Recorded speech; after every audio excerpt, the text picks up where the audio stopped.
नमस्कार. आज एका महत्वाच्या विषयावर बोलूया. बोला. सादरीकरणाची शक्ती. म्हणजे आपल्या भारतीय कथा आणि आपला इतिहास कसा सांगितला जातो याबद्दल. अच्छा. नुकताच तो महावतार नरसिम्हा ॲनिमेटेड चित्रपट पाहिला आणि काही विचार आले मनात. आपल्या गोष्टी कशा पद्धतीने लोकांसमोर येतात हे किती महत्वाचं आहे, नाही का? नक्कीच. खूप जास्त महत्वाचं आहे. म्हणजे कसं ऊर्जा जशी एका रूपातून दुसऱ्या रूपात जाते ना, हा. तसंच काहीचं विचारांचं पण होतं. हो. एका अनुभवातून आलेले विचार ते पुढे एका नव्या चर्चेला सुरुवात करून देतात. तर आज जरा याच अनुभवावर बोलूया. आपल्या कथा अधिक प्रभावीपणे कशा मांडता येतील. हो, हा विषय खूप महत्वाचा आहे आजच्या काळात. मला आठवतंय लहानपणी आपण नाही का ते मारामारीचे चित्रपट बघायचो. हो, भरपूर. तेव्हा ते परदेशी सिनेमातली फाईट कोरिओग्राफी बघायची आणि मग आपल्या सिनेमातले ते डिशुम डिशुम आवाज आठवायचे. हा. किंवा मग रामायण महाभारतात ते बाण हवेतच एकमेकांना धडकून गायब व्हायचे.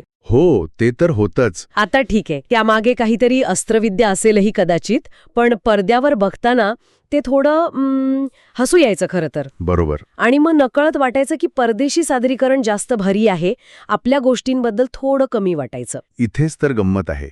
म्हणजे बघा, दोष मुलांचा नाहीये किंवा आपल्या मूळ कथांचा तर अजिबात नाही. मग सगळा खेळ आहे तो सादरीकरणाचा. आता उदाहरण घ्या हनुमानाचं. हां, हनुमान म्हणजे आपले पहिले सुपर हिरोज म्हणायला हवेत.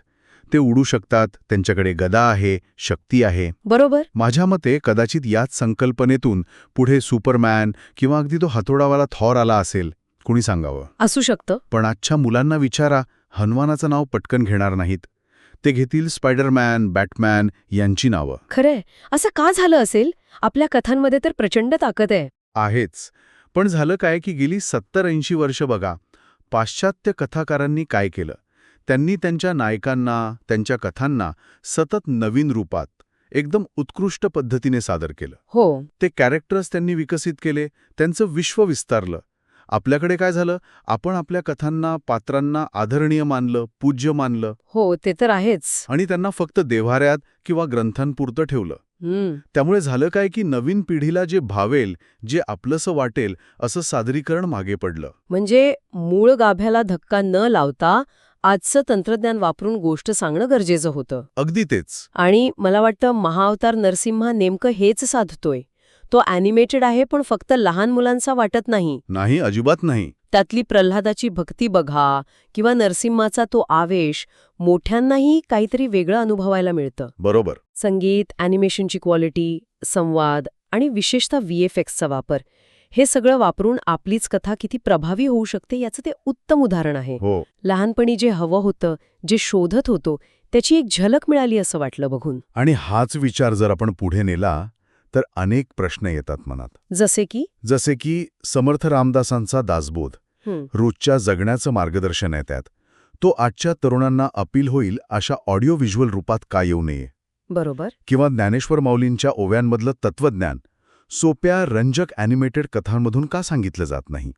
शिवाजी महाराजांच्या मावळ्यांचं शौर्य, त्यांच्या लढाया, त्या अशा का दाखवल्या जात नाहीत की बघणाऱ्याच्या अंगावर काटा उभा राहावा. खरंय. तुकारामांचे अभंग सुद्धा.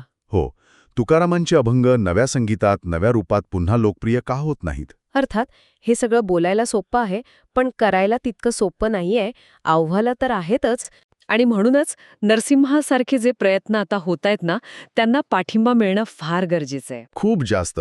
कारण असे प्रयत्न यशस्वी झाले तरच कदाचित पुढे जाऊन महाअवतार परशुराम किंवा रघुनंदन, द्वारकाधीश अशा कथा मोठ्या पडद्यावर भव्य रूपात येतील. हो. निर्मात्यांना, कलाकारांना प्रोत्साहन मिळेल त्याने. बरोबर. म्हणजे थोडक्यात काय, तर आपले जे प्राचीन ग्रंथ आहेत, कथा, पोथ्या, पुराणं, श्लोक, ओव्या, या सगळ्यात खूप मोठी शक्ती आहे. प्रचंड. फक्त ती आजच्या पिढीपर्यंत त्यांच्या भाषेत पोचवायला हवी.